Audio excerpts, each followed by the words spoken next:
ભગવાન શિવ કહે છે, જે ભાગ્યમાં હોય છે તે જ તમને મળે છે. વાલા ભક્તો, આ પવિત્ર કથા પૂરી સાંભળવાથી ઈચ્છિત ફળની પ્રાપ્તિ થાય છે. એટલા માટે આ કથા પૂરી સાંભળો અને અધૂરી છોડીને જવાની ભૂલ કરીને ભોલેનાથનો અનાદર ના કરશો. માતા પાર્વતી ભોલેનાથને પ્રશ્ન કરે છે કે હે ભોલેનાથ, અમુક સ્ત્રી અને પુરુષ એકબીજાની સાથે રહીને પોતાની ખુશીઓ વહેંચે છે, પરંતુ અમુક વર્ષો બાદ અંદરો અંદર લડવા લાગે છે. પ્રભુ, આવતા જન્મમાં શું થશે? તે જોડી પતિ પત્નીના રૂપમાં મળશે કે નહીં? અને સાથે સાથે એ પણ જાણવા માંગુ છું કે ભાગ્યમાં નથી હોતું તે શું કોઈ માણસને મળી શકે છે? ભગવાન શિવ કહે છે, પાર્વતી, હું તમારા મનની વાત સમજી ગયો. હવે હું તમને એક નાની વાર્તા સંભળાવીશ. તે વાર્તાને ધ્યાનથી સાંભળો. આ વાર્તાને ખૂબ જ મનથી સાંભળજો, કેમ કે આ વાર્તાને સાંભળવાથી જ્ઞાનની બે વાતો સાંભળવા મળશે. પતિ અને પત્નીનો સંબંધ કેટલા જન્મ સુધી રહે છે અને ભાગ્યમાં જે નથી હોતું તે ક્યારેય નથી મળતું. પ્રિય ભક્તો, આ વાર્તાને અંત સુધી સાંભળજો, કેમ કે અધૂરી વાર્તા અધૂરા જ્ઞાન બરાબર હોય છે, જે આપણા જીવનમાં ક્યારેય ઉપયોગી નથી થતું. તો ચાલો વાર્તા શરૂ કરીએ. ભગવાન શિવે પાર્વતીજીને કહ્યું, એક સમયની વાત છે. એક રાજકુમારી હતી. તેનું નામ રૂપમતી હતું, જે પૂરી રીતે ચરિત્રવાન હતી. તેના લગ્ન એક ચરિત્રવાન સૌરભ નામના રાજકુમાર સાથે થયા હતા. બંનેનું જીવન આનંદમય, સુખ સમૃદ્ધિવાળું હતું. ધનની કોઈ કમી ન હતી. ફક્ત કમી હતી તો એક સંતાનની, જેના કારણે રૂપમતી ચિંતામાં રહેતી હતી. સમય ધીરે ધીરે વીતતો ગયો. એક દિવસ રૂપમતીની તબિયત અચાનક ખરાબ થઈ ગઈ. તે રાજકુમાર સૌરભને કહે છે કે મેં તમારી બધી જ વાત માની છે, તમારી ખૂબ જ સેવા કરી છે અને તમારી પૂજા પણ કરી છે, પરંતુ હું તમને એક ખુશી નથી આપી શકી, જે છે સંતાનને જન્મ આપવાની ખુશી. મને આભાસ થઈ રહ્યો છે કે મારું જીવન થોડી પળોમાં જ સમાપ્ત થઈ જવાનું છે. મારા ગયા બાદ મારી યાદોના સહારે તમારું જીવન જીવજો. હું તમને વચન આપું છું કે આવતા જન્મમાં ફરી તમારી પત્ની બનીશ, ત્યારે હું તમને સંતાનની ઈચ્છા અવશ્ય પૂરી કરીશ. અને આટલું કહેતા જ રૂપમતીનું મૃત્યુ થઈ જાય છે. ત્યારબાદ થોડા સમય બાદ સૌરભ પણ પોતાનું શરીર ત્યાગી દે છે. ત્યારબાદ સૌરભ એક એવા રાજાના ત્યાં જન્મ લે છે, જેને 100 રાણીઓ હતી અને 100 રાણીઓની વચ્ચે આ એક જ પુત્ર હતો. આ બાજુ રૂપમતી પણ એક એવા રાજાના ત્યાં જન્મ લે છે, જ્યાં 100 રાણીઓ હતી અને 100 રાણીઓની વચ્ચે આ એક જ પુત્રી હતી. હવે જે રાજાને પુત્ર હતો તે રાજા પાસે ખૂબ જ અકલમંદ પોપટ હતો. તેનું નામ મીઠું હતું. રાજા તેની પાસેથી ઘણી બધી વાર સલાહ લેતો હતો. મોટી મોટી મુશ્કેલ સમસ્યાઓમાં રાજા તેની સલાહ અવશ્ય લેતો હતો. એક દિવસ રાજા તેની પાસે જાય છે અને કહે છે, હું તને એક મોટી જવાબદારી સોંપું છું, જે તારે પૂરી કરવાની છે. ત્યારે મીઠુએ કહ્યું, હે રાજન, હું તમારી દરેક વાતનું પાલન કરીશ. ત્યારે રાજા બોલ્યો, મારે એક પુત્ર છે. તને ખબર છે કે મારે મારા પુત્ર માટે કેવી પુત્રવધુ જોઈએ છે. તારે તેના માટે એવી જ પુત્રવધુ શોધવાની છે. ત્યારે મીઠુએ કહ્યું, રાજાજી, તમારે જેવી પુત્રવધુ જોઈએ છે તે બધું જ એક ચિઠ્ઠીમાં લખી દો અને તે ચિઠ્ઠી મારા પગમાં બાંધી દો અને આગળનું કામ તમે મારા પર છોડી દો. હું તમને જેવી જોઈએ છે તેવી જ રાજકુમારી શોધીને લાવીશ. અને રાજાએ ચિઠ્ઠી લખીને મીઠુના પગમાં બાંધી દીધી. ત્યારબાદ મીઠું બાજુના દેશમાં પહોંચ્યો, જ્યાં ખૂબ જ મુશળધાર વરસાદ થઈ રહ્યો હતો. એટલા માટે એણે જંગલમાં એક ઝાડની બખોલમાં આશરો લેવાનું વિચાર્યું. જેવો મીઠું તે બખોલમાં જવા જાય છે, ત્યારે તેમાંથી એક ભયંકર અવાજ સાંભળે છે. કે જો તું અહીં આવીશ તો તું આંધળો થઈ જઈશ. અને આ સાંભળીને તે ત્યાં ના ગયો અને ત્યાં એક હિંચકો હતો અને તેનું દોરડું તૂટેલું હતું. ત્યાં જઈને બેસી જાય છે અને વરસાદ બંધ થવાની રાહ જુએ છે. વરસાદ બંધ થયા બાદ એ જ જગ્યા પર એક મેના આવે છે અને બંને વાતે વળગે છે. વાત કરતાં કરતાં મીઠું બધી વાત કરે છે કે તે અહીં કેમ આવ્યો છે. ત્યારે મેના કહે છે કે તમે તમારા માલિક પ્રત્યે જેટલા વફાદાર છો એટલી જ વફાદાર હું પણ મારા માલિક પ્રત્યે છું. અને તમે જેમ તમારા રાજાના પુત્ર માટે રાજકુમારી શોધવા નીકળ્યા છો તેવી જ રીતે હું પણ અમારી રાજકુમારી માટે એવા રાજકુમારને શોધવા નીકળી છું જેમાં બધા ગુણ હોય.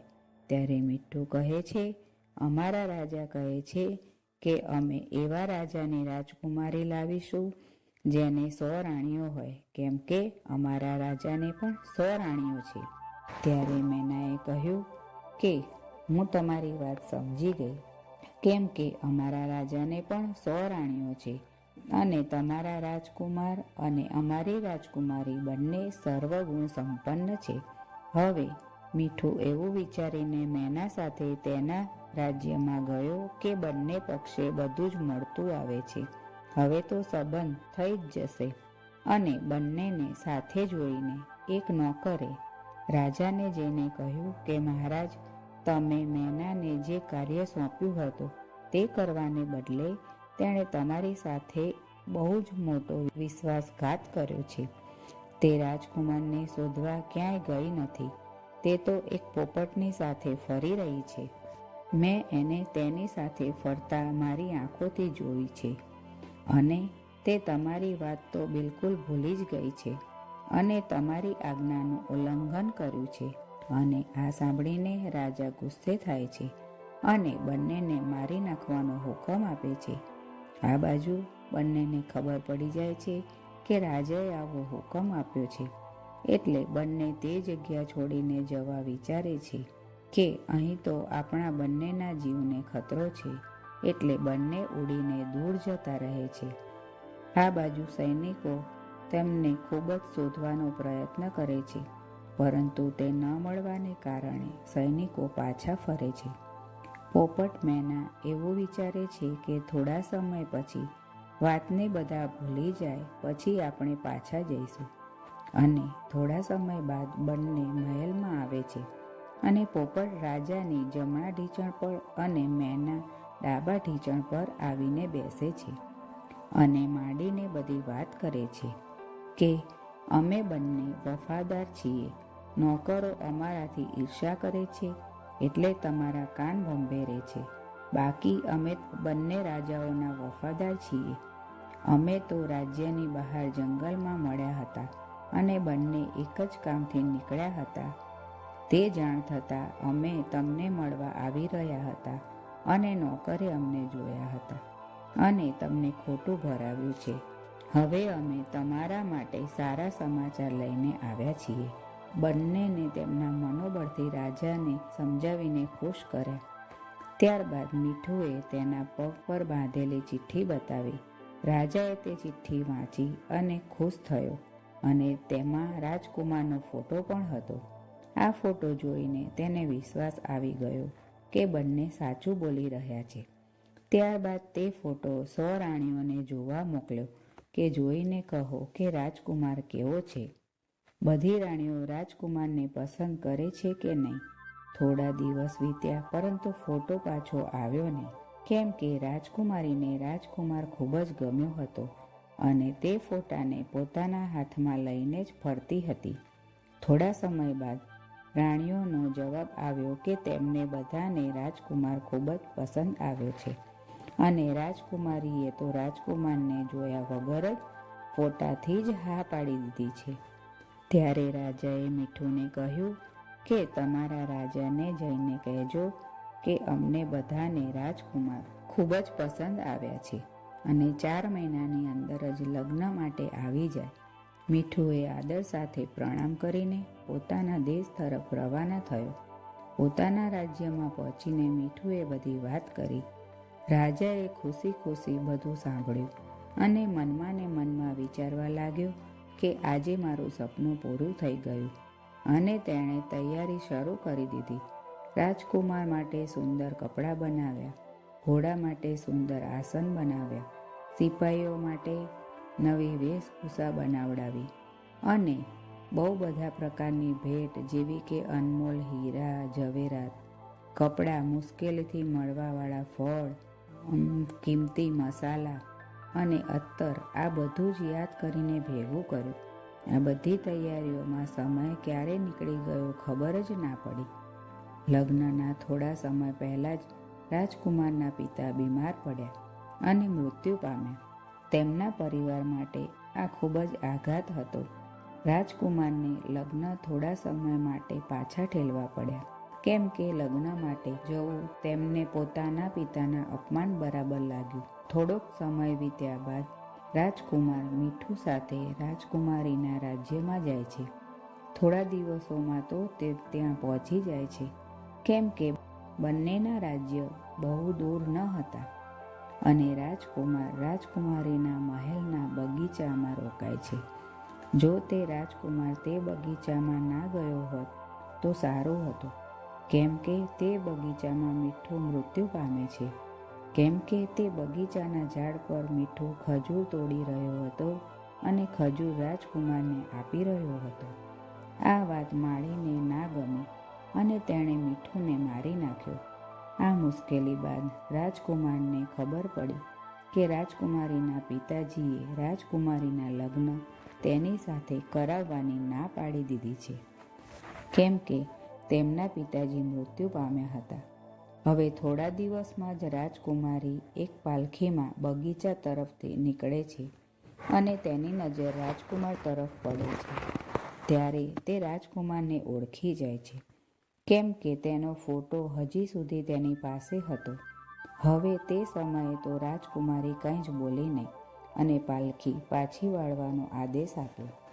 ત્યારબાદ રાત્રે ખાવાના સમયે રાજકુમારી દાસીને ખાવાનું લઈને રાજકુમારને ફોટો લઈને રાજકુમાર પાસે મોકલે છે અને કહે છે કે રાજકુમારને કહેજો કે તે રાજકુમારને ખૂબ જ પ્રેમ કરે છે અને જો ખાવાનું ના ખાય તો ભાતમાં તેમની આંગળી નાખે. રાજકુમારે ખાવાનું ના ખાધું અને પોતાની આંગળી ભાતમાં નાખી અને એ ભાતમાં હાથ નાખીને એક પત્ર લખીને મોકલે છે. રાજકુમારી રાત્રે ઘોડો તૈયાર કરીને રાજકુમાર પાસે આવે છે અને કહે છે કે હું તમને ખૂબ જ પ્રેમ કરું છું અને એટલે જ હું છુપાઈને તમારી પાસે આવી છું. મારા પિતાજી આપણા લગ્ન માટે રજા નહીં આપે, તો ચાલો તમારો ઘોડો તૈયાર કરો ને તમારી સાથે તમારા રાજ્યમાં મને લઈ જાઓ. ત્યાં આપણું કોઈ કંઈ જ બગાડી નહીં શકે. અને બંને ઘોડો લઈને ચાલી નીકળે છે અને એવી જગ્યાએ જઈ પહોંચે છે જ્યાં તેમનો જીવ ખૂબ જ ખતરામાં હોય છે. તેઓ જે નગરમાં પહોંચે છે તે નગરમાં એક જાદુગરણી રહેતી હોય છે. તે જાદુગરણીની છોકરીએ રાજકુમારને જોયો અને તે તેને પ્રેમ કરવા લાગી અને તેની સાથે લગ્ન કરવા માટે વિચારવા લાગી. હવે જાદુગરણીએ વિચાર્યું કે લગ્ન કેવી રીતે થશે, એટલે તેણે એક યુક્તિ વિચારી અને તે બંનેને જમવા માટે પોતાના ઘેર આમંત્રણ આપે છે. બંને જમવા માટે જાય છે અને રાજકુમાર જમીને બાજુના રૂમમાં જાય છે ત્યારે તેના ગળામાં એક ગાળિયો ભરાવી દે છે, જેના કારણે તે આખલો બની જાય છે અને પાછળના દરવાજેથી બહાર કાઢી દે છે. હવે રાજકુમારી રાજકુમારને શોધવા પાછળ જાય છે તો તેને રાજકુમાર મળતો નથી. તે બિચારી પાગલની જેમ રાજકુમારને શોધવા લાગે છે, પરંતુ તેને તે મળતા નથી. આ બાજુ જાદુગરણી રાત્રે ગાળિયો તેના ગળામાંથી કાઢી લેતી હોય છે, જેના કારણે તે રાજકુમાર બની જતો હોય છે. આવું કેટલાય દિવસ સુધી ચાલ્યું. રાજકુમારી આખલો બનેલા રાજકુમારને ઓળખી શકતી ન હતી અને તે ખૂબ જ દુઃખી હતી. તેને ખબર જ ન હતી પડતી કે શું કરવું. તે વિચારતી હતી કે રાજકુમાર મને છોડીને ક્યાં ચાલ્યા ગયા. તે એવું પણ વિચારતી હતી કે રાજકુમારે મને દગો તો નથી દીધો ને. પરંતુ પાછી વિચારવા લાગી કે ના ના, એવું ના હોય, અમે બંને એકબીજાને ખૂબ જ પ્રેમ કરીએ છીએ. ક્યાંક એવું તો નથી ને કે કોઈએ તેને મારી નાખ્યું હોય. હવે તે એક પુરુષનું રૂપ લઈને તે નગરના રાજા પાસે જાય છે અને રાજાને બધી વાત કરે છે. ત્યારે રાજા તેના બોલવાની ઢબ, તેના હાવભાવ પર પ્રસન્ન થઈ જાય છે અને તેને નગરનો પોલીસ અધિકારી બનાવે છે. પોલીસ અધિકારી કોઈના પણ ઘરમાં આવી જઈ શકે અને બધાના ઘરની માહિતી તેની પાસે હોય અને બધાના ઘરના અંદર બહારના રહસ્યો પણ જાણતા હોય છે. એટલે તે પોલીસ અધિકારી બનીને રાજાના નગરમાં કામ કરવા લાગી. પરંતુ તે પુરુષના વેશમાં જ રહે છે. સમય ધીરે ધીરે વીતવા લાગ્યો અને વર્ષો વીતી જાય અને નગરના રાજાનું મૃત્યુ થાય છે. ત્યારે આ પોલીસ અધિકારીના નગર પ્રત્યેના સારા વ્યવહારના કારણે લોકો તેને જ રાજા બનાવી દે છે. એક દિવસ એ જ નગરનો એક વ્યક્તિ રાજા બનેલી રાજકુમારી પાસે એક આખલો લઈને આવે છે અને રાજકુમારી તેને ખરીદી લે છે, કેમ કે તે આખલો ખૂબ હોશિયાર હતો. કોઈ પણ ખોવાયેલી વસ્તુને તે શોધી આપતો હતો. એક દિવસ એ જ આખલો ક્યાંક ગુમ થઈ ગયો. એટલે રાજાએ નગરમાં સૂચના મોકલી કે નગરના જેટલા આખલા હોય તે બધાને અહીં ભેગા કરવામાં આવે. આ વાત જાદુગરણીને ખબર પડી, પરંતુ તેણે તેનો આખલો ના મોકલ્યો. આ સાંભળીને ગુસ્સે થઈને રાજાએ જાદુગરણી સહિત તેને બોલાવવાનો આદેશ આપ્યો. જાદુગરણીના ના પાડવા પર સૈનિકે જોરથી રસ્સી ખેંચી તો એકદમથી જ તે આખલો રાજકુમાર બની ગયો અને સૈનિકો તેમને લઈને દરબારમાં આવે છે. રાજકુમારને જોતા જ રાજા બનેલી રાજકુમારીએ બધા નગરવાસીઓને બધી વાત કરી કે હું રાજકુમારી છું અને મારે રાજકુમારને શોધવા માટે વેશ બદલીને રહેવું પડ્યું હતું. હવે તમે બધા લોકો રાજકુમારને રાજા અને મને રાણી સમજો. બધા લોકો ખુશી ખુશી આ વાત મંજૂર કરી અને જાદુગરણીને ફાંસી આપી અને તેની છોકરીને હંમેશા માટે કારાવાસ આપ્યો. જાદુગરણીની છોકરીએ તેના પૂર્વજન્મમાં તેના પતિને ખોટો આરોપ આપીને કેદમાં પુરાવ્યો હતો, એટલા માટે તેને આ જન્મમાં સજા મળી. હવે એક દિવસ રાજા અને રાણી એક જંગલમાં ફરવા માટે જાય છે. ત્યાં એક ઝાડ નીચે આરામ કરવા બેસે છે, જે ઝાડ વર્ષો જૂનું હતું. આ ઝાડ પર એક પ્રેમ ચિહ્ન બનાવેલું હતું. તે પ્રેમ ચિહ્ન તેમને પૂર્વજન્મમાં બનાવ્યું હતું. તે જોઈને બંનેને પોતાના પૂર્વજન્મની યાદ આવી જાય છે અને બંને ખુશ થઈ જાય છે.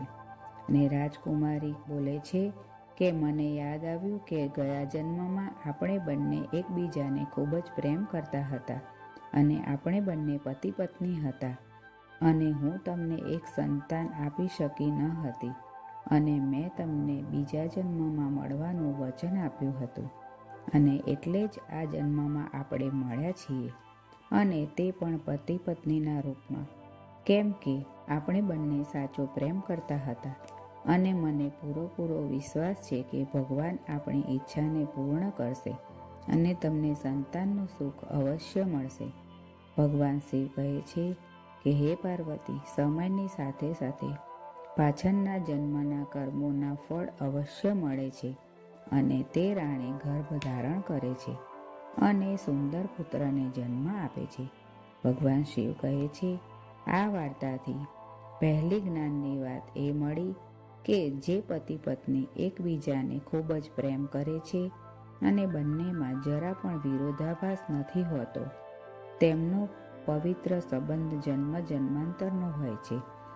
અને ત્યાં જ્યારે સ્ત્રી પુરુષને દગો કરે છે તો તેને પણ દગો મળે છે અને જો પુરુષ સ્ત્રીને દગો કરે છે તો તેને પણ દગો જ મળે છે. એટલા માટે પતિ પત્નીનો વિશ્વાસ અતૂટ હોય છે અને બંને વચ્ચે અતૂટ વિશ્વાસ બનાવી રાખવો જોઈએ. અને જે સ્ત્રી પુરુષ વિશ્વાસની દોરી મજબૂત રાખે છે તે દરેક જન્મમાં પતિ પત્નીના રૂપમાં મળે છે. એટલા માટે આ બંને બીજા જન્મમાં પતિ પત્ની બને છે અને સંતાનની પ્રાપ્તિ પણ થાય છે. અને જાદુગરણીને પુત્રી તેના પતિ સાથે ગયા જન્મમાં દગો કરે છે તો તેને સજા મળે છે અને તેના ભાગ્યમાં રાજકુમાર નથી હોતો તો તેને પ્રાપ્ત કરી શકતી નથી. રાજકુમાર ફક્ત તે રાજકુમારીના જ ભાગ્યમાં હતો જે તેને આટલી મુશ્કેલીઓ બાદ પણ મળે છે. ભગવાન શિવ કહે છે કે હે પાર્વતી, પતિ પત્નીનો સંબંધ જન્મ જન્માંતરનો હોય છે, એટલે પતિએ પત્ની પર વિશ્વાસ રાખવો જોઈએ અને એકબીજાના આદેશનું પાલન કરવું જોઈએ.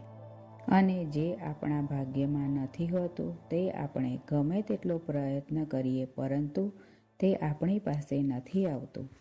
એટલા માટે ખોટા રસ્તા પર જવાની જગ્યાએ સાચા માર્ગ પર ચાલવાની કોશિશ કરવી જોઈએ, નહીતર આપણને ખોટા પરિણામ સહન કરવા પડે છે. જેવી રીતે જાદુગરણીની છોકરીને જેલમાં જવું પડ્યું અને આખું જીવન કેદમાં જ વિતાવવું પડ્યું. આ વાર્તા કહેતી વખતે મારાથી કોઈ ભૂલચૂક થઈ હોય તો મને માફ કરજો. મને આશા છે કે મારી વાર્તા તમને સારી લાગી હશે અને જો તમે શિવના સાચા ભક્ત છો તો વિડીયોને લાઈક, ચેનલને સબસ્ક્રાઈબ કરીને કમેન્ટમાં હર હર મહાદેવ જરૂરથી લખજો. હર હર મહાદેવ.